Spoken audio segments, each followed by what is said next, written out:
Buongiorno a tutti ragazzi, come potete vedere il cielo è ancora piuttosto grigio scuro, diciamo così, ma tutta la notte ragazzi davvero tanta acqua, come potete vedere dalle immagini ragazzi, proprio un sacco d'acqua, suoni, lampi. Fortunatamente la luce è andata via solo quando ho fatto il video, poi nulla più, diciamo che ha mantenuto. Come potete vedere la montagna ragazzi è proprio tutta nuvola qua, tutte queste nuvole di maltempo, quindi credo che oggi sia lo stesso una giornata ragazzi, diciamo un po' particolare. Quindi come vedete ragazzi,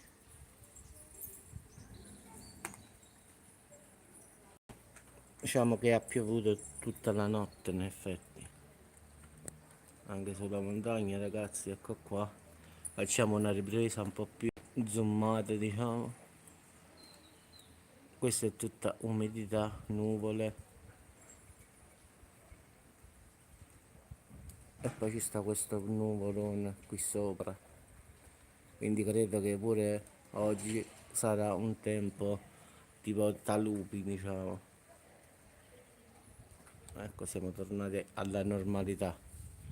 Quindi ragazzi, qui a Salerno perlomeno stanotte ha fatto tanta acqua e credo che anche la giornata di oggi sarà così.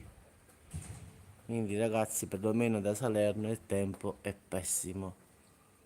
Vi auguro buona giornata ragazzi.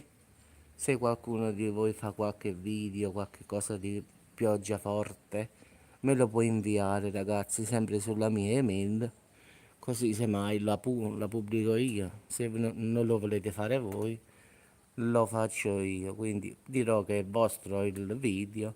Quindi se, che ne so, fate una ripresa di un torrente che scende con la forte pioggia, tutte queste cose qui, tipo allagamenti, potete inviarmeli ragazzi, poi io le pubblicherò sul mio canale, se volete, però.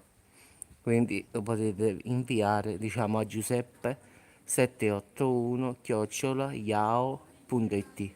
Quindi tutto minuscolo, era Giuseppe 781, non maiuscolo. Se volete, se non volete non fa nulla.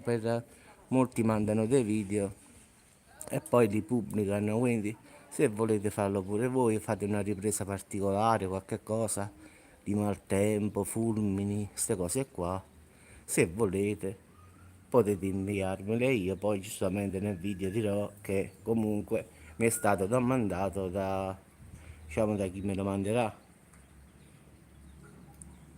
Vi auguro buona giornata ragazzi e ci sentiamo sul canale dopo. Ciao a tutti.